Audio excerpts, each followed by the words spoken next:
Yeah, we went against a good a team that was well prepared, and bringing Kill into their offensive lineup definitely helped them quite a bit.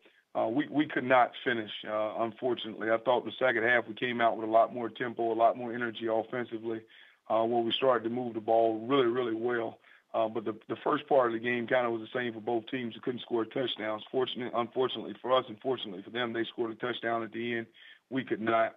And then there was a couple of major swings in the game late that we came up on the short end of the stick there. Moving forward to UConn, we're happy to be coming home. We still have a lot of energy. We're getting better in a lot of places. Special teams have done a lot better job for us. Offensively, I think we're the number one team in the conference as far as offense is concerned, but it comes down to points per game. And this week it'll be, that type of game. If we can score points, we have a great chance of winning this game. It's not just about moving the ball up and down the field. We got to be better in the red zone, but we just got to get the ball in the end zone. We'll take questions for Coach Montgomery, please. Star 1 on your telephone keypad to join the queue, then the operator will introduce you. We'll go to Dan Totoro with wakeupcalldt.com. Good morning, Coach. How are you today? I'm doing well. How are you? Doing well. Thanks for asking. To kind of look at this, first season for you as the head coach of East Carolina, navigating through a 5-game losing streak, just what you've been saying to your players, how you've kind of handled it with yourself internally, and kind of what your message is at this point, knowing that there's been some adversity. Yeah, we got to double down on what we believe in, and what we believe in is doing things the right way all the time. We're not necessarily tackling well on defense, and offensively we're not scoring and we're turning the ball over. And what we're trying to concentrate on is making sure that we concentrate on the issue and not the way the message is delivered, but the actual issues. If all of us are talking in the same terms of the issues that need to be corrected, then we'll be fine. Internally, the way I handle it is I come to work every single day because I love my job, I love football, and I love these kids. The rest of our staff is no different. We know how close you can be and not win. We also know how things can go your way and you can win. We've experienced both sides of it. So coming back, this week, our message remains the same and consistent. We have to do the ordinary things better than everybody else. And, our problem right now is that when we have something really, really good going, like we've had a lot of times, we fell into the situation where we turn the football over. It's just something that you can't have. And our players feel a great deal of responsibility for that. They have gotten together. They've called coaches in and just letting coaches know their frustration with the way that they're performing or the way this is going on, and that everybody is all in. We're just falling a little bit short in some situations that we got to continue to work on, whether it's evaluation of talent, whether it's evaluation of what we're doing. But we're here and we're all together. And then as far as looking at this upcoming game against UConn, obviously they've had some struggles, but Bob Diaco's done some positive things with that program. You've had yours, but you're bringing some positivity to this program as well. So what you can say about the coach on the other side of you and kind of what this game looks like to you? First of all, talking about Bob, I love what he stands for.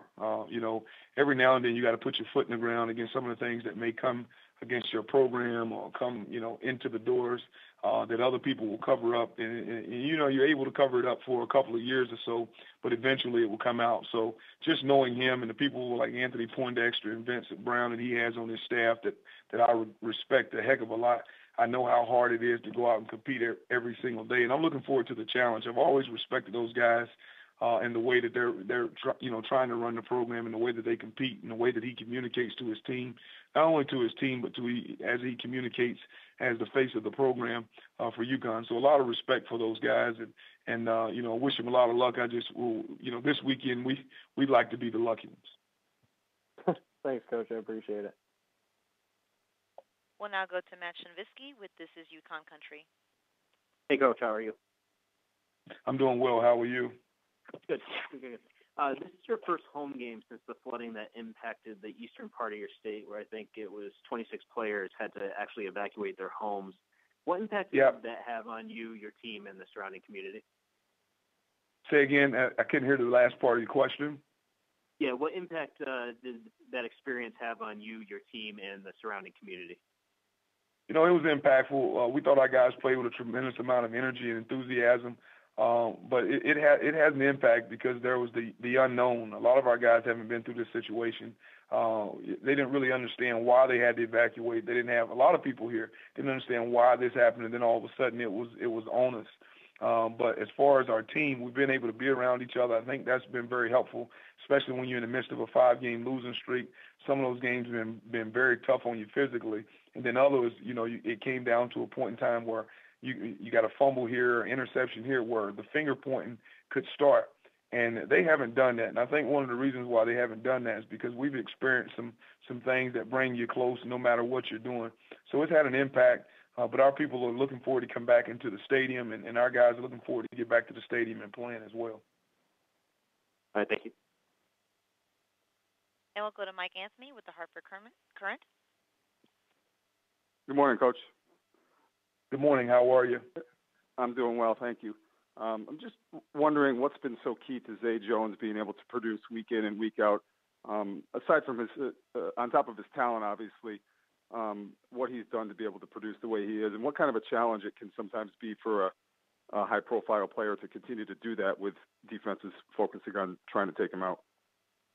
Consistency would be the number one thing, consistency in practice, and he can play all 4 positions for us. If you look at it, the tape, he's showing up everywhere. So, just having the mindset to be able to do that, the mentality to come in and compete in the classroom from a coaching standpoint and from a player standpoint sometimes can be one of the best mentalities that you can have, and he has that.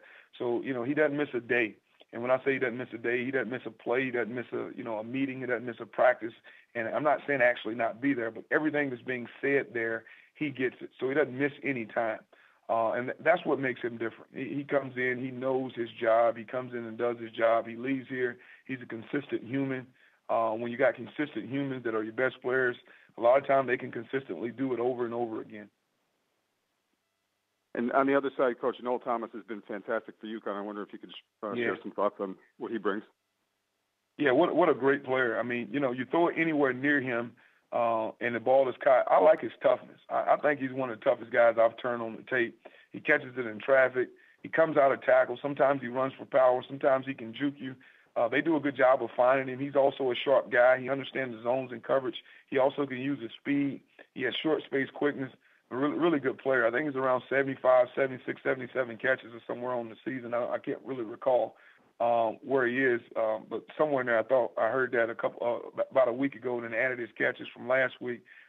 Really impressed with him. I like him. He's a tough guy.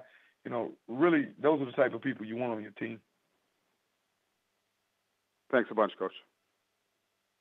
Coach, we thank you for your time today. We look forward to hearing from you again next week. Thank you.